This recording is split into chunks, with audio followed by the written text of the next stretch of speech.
What does it take to shatter prejudice in a single moment? On a humid summer afternoon in Atlanta, the air buzzed with the hum of city life, horns blaring, pedestrians weaving through crowded sidewalks. Amid the chaos, Aisha Carter strode purposefully, her heels clicking against the pavement. A black woman in her mid-30s, she carried herself with the quiet confidence of someone who'd fought for every inch of her place in the world. Her tailored blazer and sharp gaze spoke of professionalism. But today, none of that would shield her from the storm about to unfold. It started with a shout. "Hey you! Stop right there!" Officer Daniel Hargrove's voice cut through the noise, laced with authority and something darker. Aisha froze, her heart sinking as she turned to face him. The officer, a broad-shouldered man with a scowl etched into his face, approached with a hand on his holster. The crowd slowed, eyes darting toward the scene. "I said stop," he barked again, though Aisha hadn't moved. Her mind raced. What had she done? She'd been walking to a meeting, her briefcase in hand, her thoughts on the presentation she was about to deliver. "You fit the description," Hargrove snapped, his eyes narrowing as he scanned her. "We got a call about a shoplifter. Black female, mid-30s, about your height." Aisha's stomach twisted. She knew this script all too well, the vague description that seemed to fit any black person in the wrong place at the wrong time. "Officer, I'm just heading to work," she said, her voice steady but firm. "I haven't done anything." Hargrove scoffed, stepping closer. "Hands behind your back." "Now." The crowd murmured, phones emerging to record. Aisha's pulse quickened, but she complied, her dignity a shield against the humiliation. As the cold metal of handcuffs clicked around her wrists, she felt the weight of every stare, every whisper.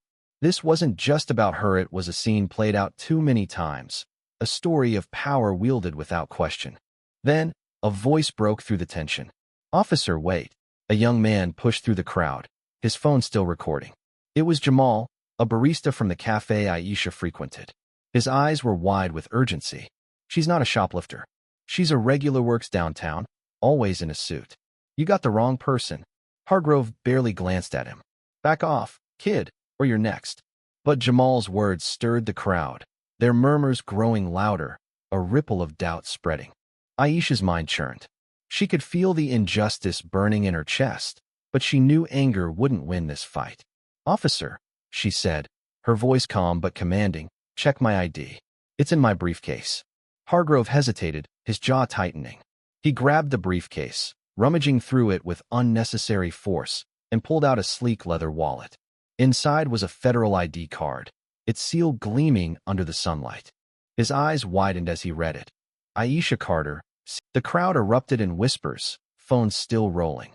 Jamal stepped closer, his camera steady, capturing every second. Aisha continued, her voice rising with quiet power. "I prosecute cases to uphold justice, officer. I've put away criminals you couldn't dream of catching. And yet, here I am, in cuffs, because you saw my face and decided I was guilty." Hargrove fumbled with the handcuffs, his hands trembling as he unlocked them. The crowd cheered softly, a wave of support washing over Aisha. She rubbed her wrists, her eyes never leaving his. "Next time," she said, "do better. We all deserve that." As she walked away, briefcase in hand, the crowd parted, some clapping, others nodding in respect. Jamal caught up, grinning. "You're a legend, Miss Carter." She smiled faintly, but her heart was heavy. This wasn't just her story, it was the story of countless others, judged before they could speak. Aisha knew the fight wasn't over, but in that moment, she'd reclaimed her voice, her power, her truth. And somewhere in the crowd, a young girl watched, her eyes wide with awe, dreaming of a day when she, too, could stand tall and silence the world with her strength. Yindi.